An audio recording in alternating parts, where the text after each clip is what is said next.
우리 시간 다 같이 사도신경으로 신앙 고백하시겠습니다.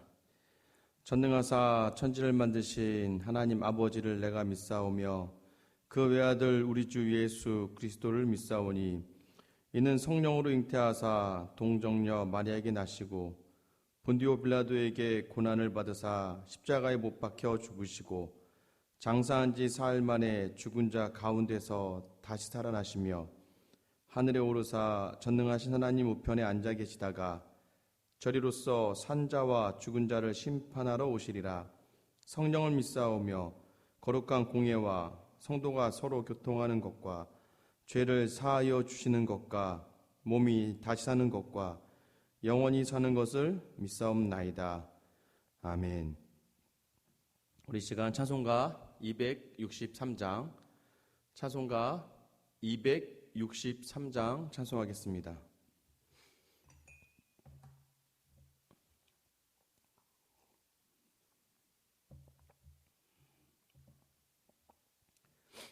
(263장입니다)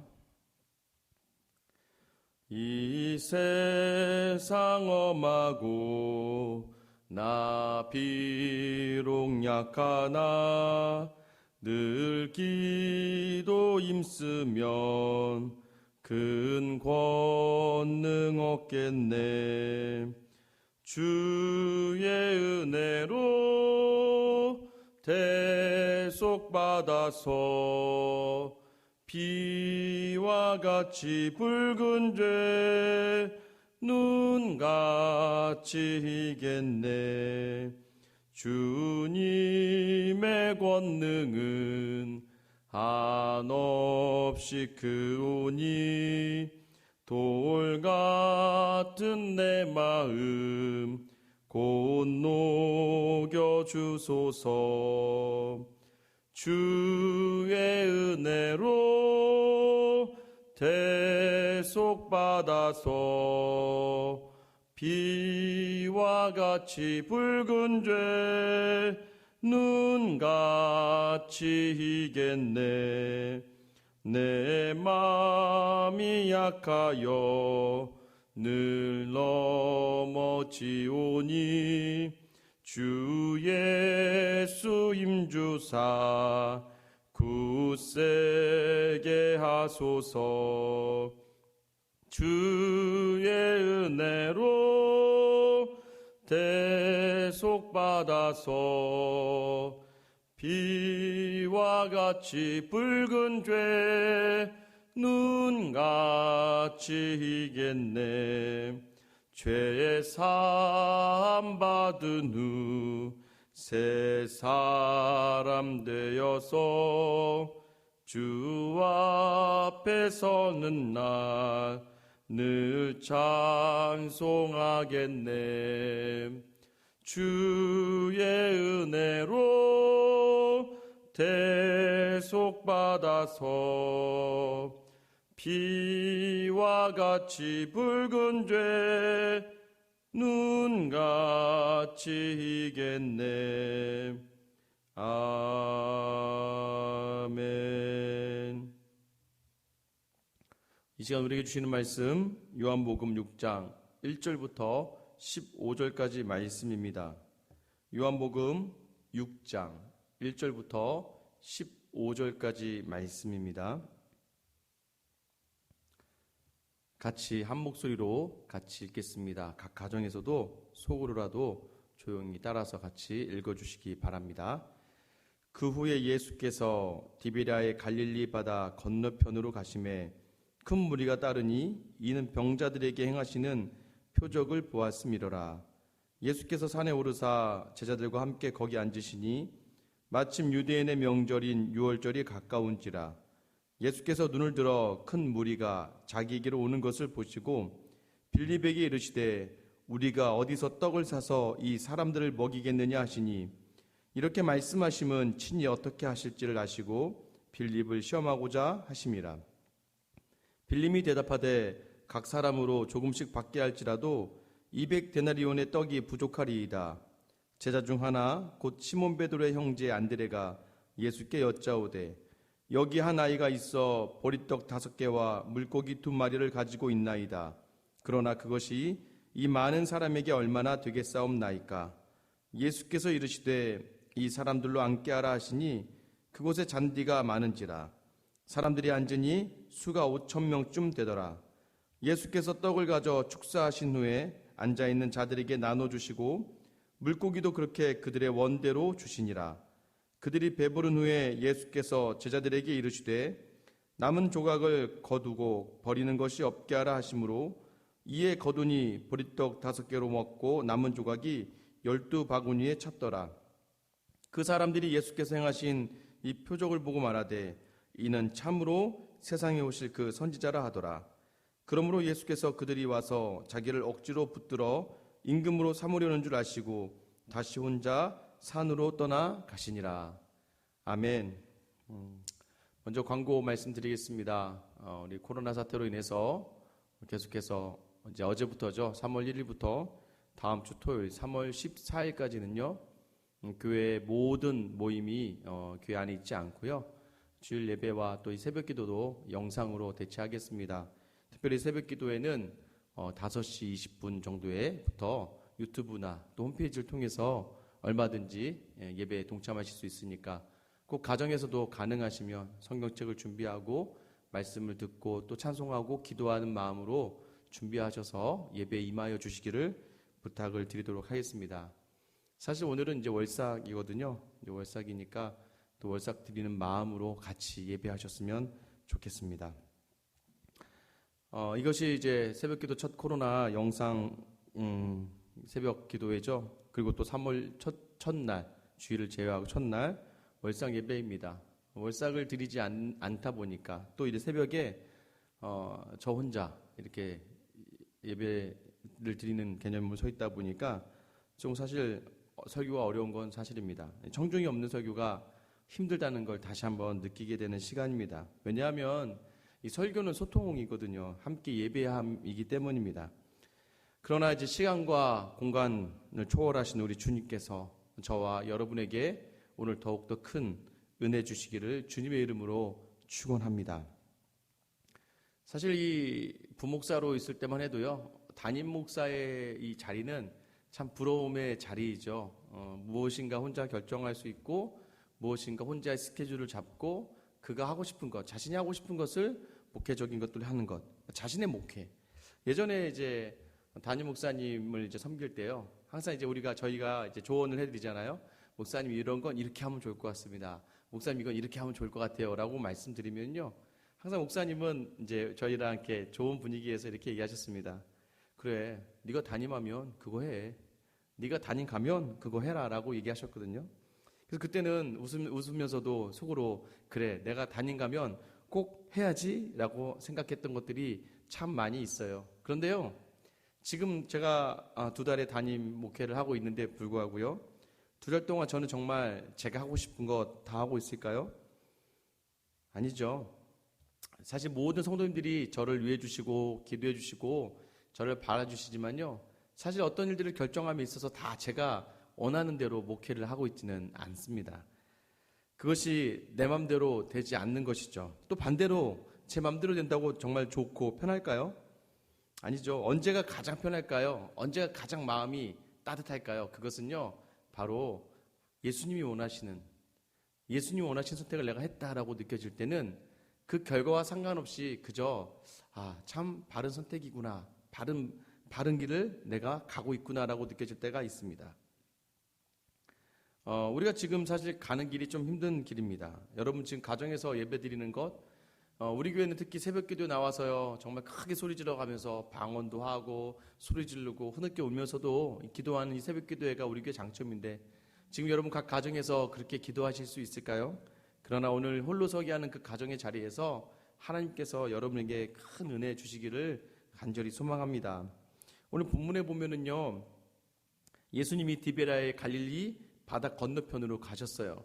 그때 2절 말씀 보세요. 큰 무리가 따랐다라고 이야기합니다. 예수님이 이제 가는 곳에, 예수님은 슈퍼스타가 돼 있어요.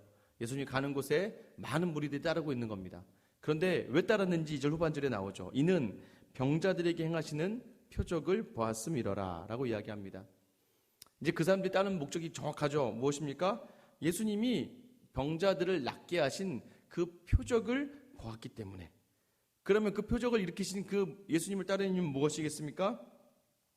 그것을 갈망하고 또 그분이 특별하다는 것을 인정하기 때문에 예수님을 따라가는 것이죠.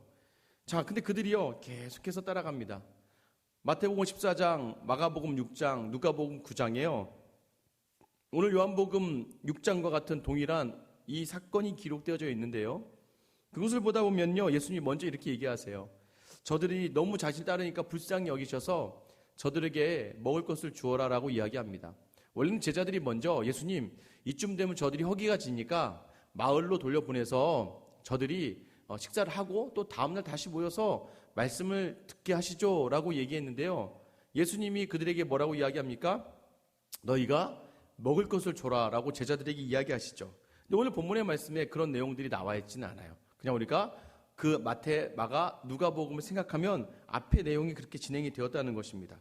그런데 오늘 본문에서 보면은요, 예수님께서 특별히 누구에게 특별히 이야기를 하시냐면요, 5절 말씀에 보면은요, 예수께서 눈을 들어 큰 무리가 자기에게 오는 것을 보시고 누구에게요? 빌립에게 이르시되 우리가 어디서 떡을 사서 이 사람들을 먹이겠느냐 하시니. 왜 빌립에게 예수님께서 굳이 이 말씀을 하실까요? 여러분, 빌립은요 벳세다 출신입니다. 이 갈릴리 바다 건너편 이 동네가 바로 자기가 잘 알고 있는 지역이었어요. 예수님은요 지금 제자들이 저들을 어떻게 해야 됩니까? 라고 얘기하니까 예수님께서 너희가 먹여라 라고 이야기합니다. 그러니까 그들의 문제는 무엇이었습니까? 빨리 어디 동네를 보내서 이들을 먹이게 하셔야 되지 않겠습니까? 라는 것이었죠. 근데 예수님이요 아셨다는 거예요. 6절 말씀에 이렇게 보세요. 이렇게 말씀하시면 친히 어떻게 하실지를 아셨다라는 것이죠. 그러니까 빌립이 어떠한 말을 할 줄을 알고 계셨다는 거예요. 어떤 말을 할지 알았을까요? 와, 주님이시니까 다 해주실 수 있습니다. 아, 주님은 하나님 아니십니까? 이런 생각했을까요? 아니죠. 빌립이 이 지역에 아주 잘 알고 있는 사람이에요. 그러다 보니까 빌립은 정확하게 이야기합니다. 뭐냐면 공간의 문제, 그러니까 어디에 보내냐의 문제가 아니라 돈이 없습니다. 지금 진정한 이유가 뭐예요? 돈이 없다는 거예요. 빌립은 계산도 빨리 합니다. 남자만 5,000명이 있어요. 본문에 보면. 그러면 여자와 아이들까지 하면 대략 신학자들이 한 2만 명 정도라고 이야기합니다. 2만 명. 2만 명이나 되는 그 사람들을 먹여 살려다 보니까 200데나리온이 있어야 됩니다. 그러니까 지금 돈으로 좀 환산을 하면 한 2천만 원 정도? 2천만 원이면 뭐 어떻게 2만 명을 먹일까 생각하는데 최소 이 정도 있어야 뭐라도 하나 먹이지 않겠습니까? 라고 빌립이 이야기하는 거예요. 예수님이 원하던 답이었을까요? 예수님은 그가 이렇게 얘기할 거를 알고 계셨다는 것이죠.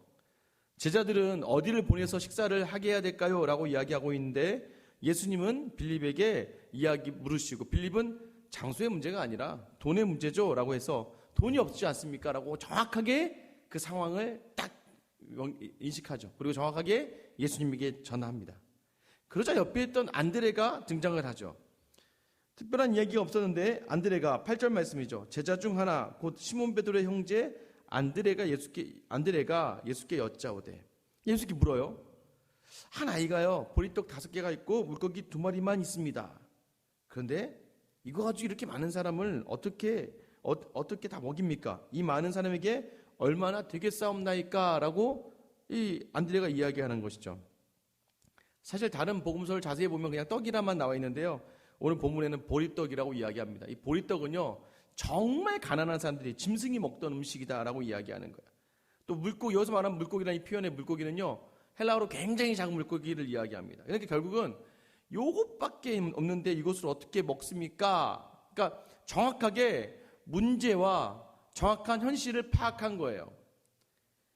제자들에게 그 능력이 있고 온전한 지식이 있는 것이 아니라 무엇입니까? 제자들이요 지금 이것을 가지고 정확한 문제인식을 하였지만 해결할 수 있는 방법은 없었다라는 것이죠. 참 제가 어떤 답을 했으면 좋았을까 이런 생각이. 만약에 저는 이게 사실 빌립과 안드레가요 이렇게 답하는 게 맞다고 생각합니다. 마지막 예수님이 하신 일들을 자기들도 기대하면서 아 주님이시면 이거 하실 수 있지 않습니까? 라고 이야기했더라면 글쎄요, 그래요. 믿음이 좋다라고 이야기할 수 있지만 저는 좀 개인적으로 실망을 했을 수도 있을 것 같습니다. 왜요? 비단 정말 예수님이 그런 담대한 답을 원하셨을까요? 그럴 수도 있죠. 지금 우리가 주일마다 여호수아서를 지금 읽고 있잖아요. 담대함, 강하고 담대함이 필요할 수 있습니다. 그러나 사실 이 둘은요, 믿음이 없는 자의 말이라기보다는 자신이 못하는 것을 인정하고 그러나 현실을 정확하게 꿰뚫고 있는 정상적인 것이죠. 다 예수님이 됩니다라는 이런 접근이 하는 것이 아니라 그들 스스로가 그냥 가지고 있는 그러한 것. 여러분, 사실 이것을 어떻게 이해할 수 있을까요? 사실 그냥 솔직한 그들의 마음을 이야기한 것이죠. 어떻게 할 수 없다. 그러니까 이렇게 하면 되는데 이것마저 없다라는 것이죠. 예수님은요, 안드레의 그러한 질문인데 그 질문에 특별히 답을 안 하시고요, 이렇게 말씀하십니다. 오늘 10절 말씀이죠. 예수께서 이르시되 이 사람들로 앉게 하라 하시니 그곳에 잔디가 많은지라 사람들이 앉으니 수가 5,000명쯤 되더라. 자, 그들을 이제 때를 나누어서 앉혀주시죠. 다른 성경을 보면 50명 단위, 100명 단위로 5,000명이, 남자만 5,000명입니다. 그러니까 2만 명 정도가 앉아있는 거예요.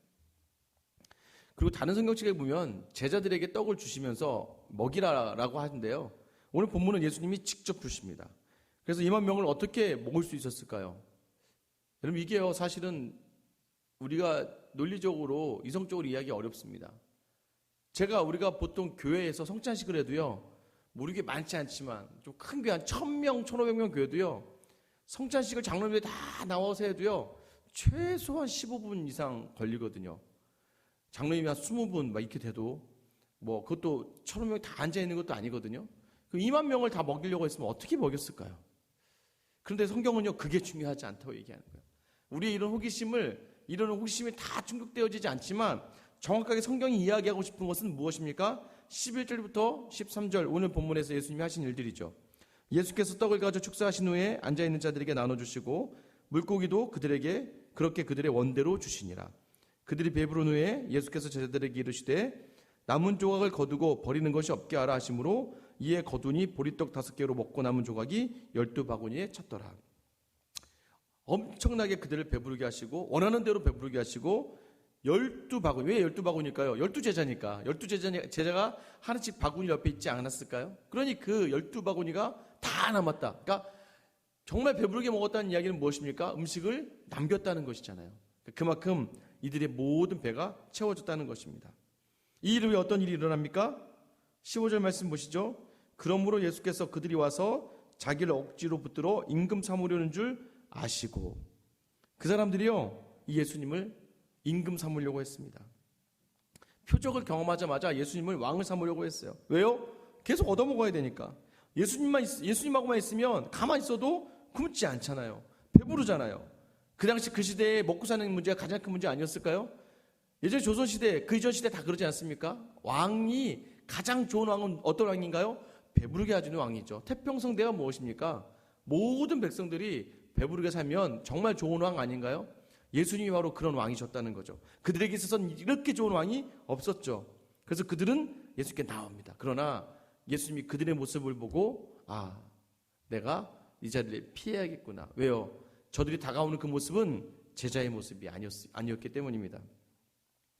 여러분, 이렇게 은혜를 경험합니다. 기적을 경험합니다. 그렇다고 해서 다 제자가 되는 건 아니고 다 예수님 온전히 따르는 거 아니에요. 교회 나온다고 해서요, 모두가 다 제자가 아닙니다. 교회 나온다고 해서 다 예수님 온전히 따르는 것이 아니에요. 그러나 교회에 있으면 그 은혜를 같이 누릴 수는 있습니다.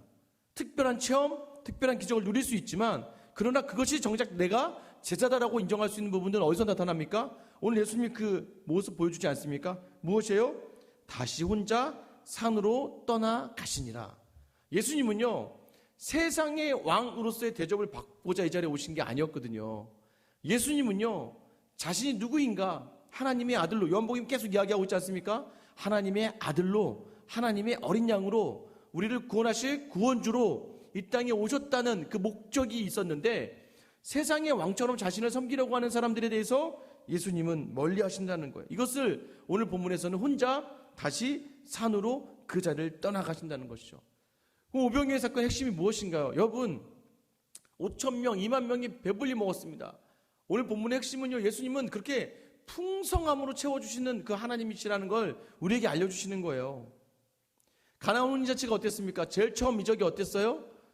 포도주가요, 원래는 뒤에 안 좋은 포도주가 나와야 되는데 예수님이 큰 돌 항아리 6개에 담겨진, 항아리에 담겨진 그 물, 정결을 위해 쓰여질 그 물, 가득한 물을 포도주로 바꿔주셔서 그 잔치가 더욱더 풍성하게 이루어지도록 하지 않습니까?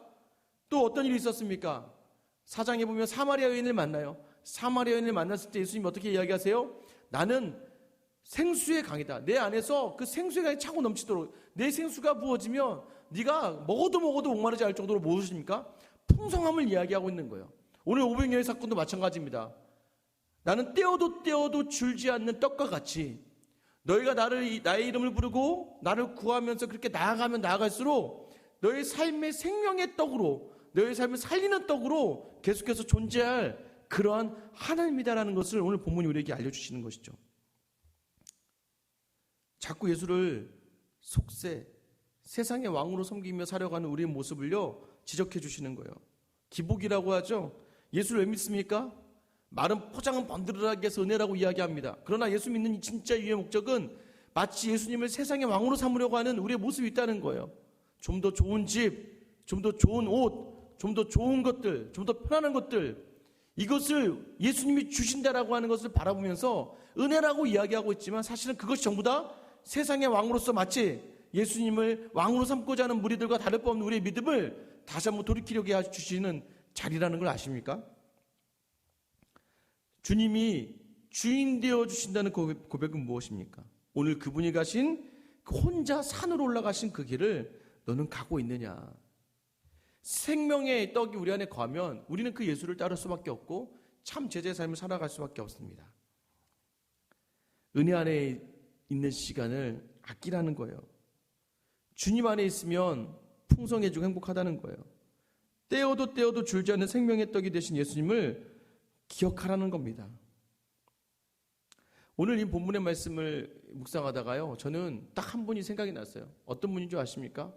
바로 우리의 믿음의 귀한 존경하는 선배이신 손장원 목사님이 생각이 났습니다. 여러분 대충 다 아실 거예요. 1948년에요 여수의 반란 사건이 일어납니다. 그러자 큰아들이요 동인군이요 전도를 했다는 이유로 그 공산당 같은 그러한 아이들한테 구타를 당하죠. 아들 동신이가 그것을 막으려고 뛰어들었다가 같이 두 아들이 죽임을 당합니다. 그때 그 둘을 죽였던 사람이 안재선이라고 하죠. 근데 그 죽었던 그 안재선을 자신의 입양을 해서 자신의 아들로 키워냅니다. 그리고 목사로 만들어냈죠. 그 두 아들이 죽는 날 장례식에서 이 손장원 목사님이 하신 기도문이 있는데요. 어떤 기도문이냐면요. 10가지 기도 제목, 감사의 기도 제목으로 적었습니다. 두 아들이 죽었을 때. 첫 번째 기도 제목은요. 나 같은 죄인의 혈통에서 순교의 자식들을 나오게 하셨으니 하나님께 감사합니다. 다음은요. 3남 3녀 중에서 가장 아름다운 아들 장자와 차자를 바치게 된 나의 축복을 하나님께 감사합니다. 세 번째, 허다한 많은 성도들 중에 어찌 이런 보배를 주께서 하필 내게 주셨으니 그 점 또한 주께 감사합니다. 네 번째, 한 아들의 순교도 귀하다 하거늘 하물며 두 아들의 순교리요 하나님 감사합니다. 다섯 번째, 예수 믿다가 누워 죽는 것이 큰 복이라 하거늘 하물며 전도하다 총살 순교 당함이리요 하나님 감사합니다. 여섯 번째, 미국 유학 가려고 준비하던 내 아들 미국보다 더 좋은 천국 갔으니 내 마음 안심되어 하나님 감사합니다. 일곱 번째, 나의 사랑하는 두 아들을 총살한 원수를 회개시켜 내 아들 삼고자 하는 사랑의 마음 주신 하나님께 감사합니다. 여덟 번째, 내 두 아들 순교로 말미암아 무수한 천국의 아들들이 생길 것이 믿어지니 우리 아버지 하나님 감사합니다. 아홉 번째, 이 같은 역경 중에서 이상 8가지 진리와 하나님의 사랑을 찾는 기쁜 마음, 여유 있는 믿음 주신 우리 주 예수 그리스도께 감사합니다. 그리고 마지막 10번째, 나에게 분수에 넘치는 과분한 큰 복을 내려주신 하나님께 모든 영광을 돌립니다. 여러분, 아들을 잃었으나 그 아들을 통해 주신 구원의 감격 속에서 믿음의 고백을 하는 이 목사님은요, 이 세상을 이기며 늘 생명 안에 거하는 그 생명수로 가득한, 생명의 떡으로 가득한 주님의 종이었습니다. 그리고 우리의 믿음의 선배이죠. 그리고요, 이후에요, 이 손양호 목사님 6.25 때요, 북한군이 쳐들어오지만 이 교회 양떼를 버리고 갈 수가 없어서 그 자리에 있다가 총살로 순교를 당합니다. 저는 이렇게 못 살죠. 여러분 이렇게 사실 수 있겠습니까? 그러나 그 마음이라도 좀 담아내고자 이 말씀을 드리는 거예요. 이 상황이 아니라 이 상황 속에서도 예수로 살아난다면 그보다 덜한 우리의 삶에 그분을 붙들 때 더 감사로 나아가게 하지 않으실까요? 오늘 넘치도록 우리를 채우시는 생명의 떡이 우리에게 왔습니다. 그 예수님으로 말미암아 우리 풍성한 하루를 누릴 수 있고 혼자 산으로 가신 예수님을 묵상하며 여러분의 자리를 택할 수 있는 그 믿음의 은혜가 여러분과 이렇게 함께하기를 주님의 이름으로 축원합니다. 우리 전 같이 기도하실 때 오늘 특별히 우리에게 주신 하나님 주신 말씀 가지고 기도했으면 좋겠습니다. 하나님께서 정말 여전히 예수 그리스도를 세상의 왕으로 세워나가려고 하는 우리에게 오늘 이 시간 내가 생명의 떡이다, 나로 함께 나아가자, 나로 너를 채워서 풍성하게 나아가자라고 오늘 다가오시는 그 예수 그리스도 앞에 온전히 나아가는 하루가 되었으면 좋겠습니다. 오늘 사실 월상 예배예요. 다 같이 첫 새벽을 함께 하나님께 예배드려야 되는데 그렇게 예배하지 못하는 그 안타까움 속에서도 하나님의 은혜로 다가오시니까 오늘 이 말씀 붙들면서 은혜로 다가가는 여러분 될 수 있기를 바라고요. 또 그 기도 제목을 가지고 나아갔으면 좋겠습니다. 한 달 동안 내게 생명의 떡으로 채워 주시옵소서. 두 번째는요, 지금 홀로서기 하고 있는 가정에서 예배하고 혼자 예배드려야 되는 이 안타까운 심정 속에 있는 우리 성도들, 그 각 가족을 좀 지켜주셔서 우리가 다시 만나는 그때에 정말 서로가 서로를 바라보며 사랑의 마음 가지고 모일 수 있도록 이 시간을 주님 은혜 가운데 잘 보내게 해주시고요. 이 나라가 코로나 사태로 인해서 참 너무 힘듭니다. 매일매일 숫자가 늘어나고 있어요. 이번 주가 고비라고 하는데요, 이번 주에 이 사태가 종식될 수 있게끔 여러분 기도해 주시고요. 마지막 선교사님을 기도하실 때는 우리 김기욱 선교사님 위해서 같이 기도하실 텐데요, 선교사님의 모든 상황 지켜주시고 특별히 선교센터를 진행하는 가운데 있습니다. 이 선교센터 가운데 하나님께서 은혜 주셔서 모든 가정 선하게 인도해달라고 우리 시간 주님 이름 한번 부르며 같이 기도하겠습니다. 주여, 하나님 감사합니다. 오늘 하루 우리에게 허락하여 주시는 이 시간 속에서 하나님을 온전히 경험하게 하여 주시는 주님, 여전히 하나님 우리의 삶이 예수 그리스도를 세상의 왕으로 섬겨나가는 모습 가운데 있지 않습니까? 우리의 머리가 더욱더 잘 굴러가고 우리의 머리가 더욱더 상황을 잘 판단하고 인간적인 방법으로 이 상황들을 이겨내려고 하고 때로는 인간적인 상황을 이겨내고자 예수 그리스도를 우리 아예 세상의 왕으로 섬기려고 하는 우리의 모습이 있다면 오늘 그 마음을 내려놓고 하나님께 온전히 집중할 수 있는 귀한 시간이 되게 하여 주시옵소서. 하나님 우리에게 주신 생명의 떡 되신 예수 그리스도, 그 예수 그리스도 우리 안에 풍성함으로 넘쳐나서 모든 삶의 자리에서 감사가 넘쳐날 수 있는 귀한 은혜의 시간 되기를 소망하오니 하나님은 함께 하여 주셔서 오늘 이 시간 가정에서 무릎을 꿇고 주님을 향하여 간절히 기도하는 성도들의 기도 제목을 들어주시고 주님께서 함께 하여 주시기를 원합니다. 아버지 하나님, 오늘이 월삭입니다. 3월 첫날을 맞이하여서 하나님께 마음을 드리고 정성을 드리고자 하였지만 아버지 하나님 각 가정에서 드리는 그 순간순간에 하나님께서 임재하여 주셔서 그 마음 만져주시고 함께하여 주시며 하나님을 깊게 더욱더 만나고 나아갈 수 있는 시간 되게 하여 주시옵소서. 특별히 주님, 오늘 이 시간 우리 각 가정에 있는 성도들 기억하여 주셔서 이 시간 이후에 다시 만날 때에 정말 서로가 서로 사랑하는 마음을 가지고 모일 수 있도록 이 시간 은혜로 더하여 주시옵소서. 이 나라의 코로나 사태를 우리 주님 해결하여 주시고 다시 한번 하나님 이 나라의 민족이 다시 한번 주님 앞에서 회개하며 돌아오고 또한 이 사태가 꺾이어서 이제 이 사태가 종식이 되어서 하나님께 다시 한번 온전하게 설 수 있는 귀한 시간 이 국민에게 은혜 내려 주시옵소서. 하나님, 우리 미얀마에 수고하시는 김기욱 선교사님, 이 선교센터를 건립하는 데 있어서 모든 과정과 환경을 이끌어 주시며 이 센터를 통하여 하나님의 영광 받는 귀한 시간 되게 하여 주시옵소서.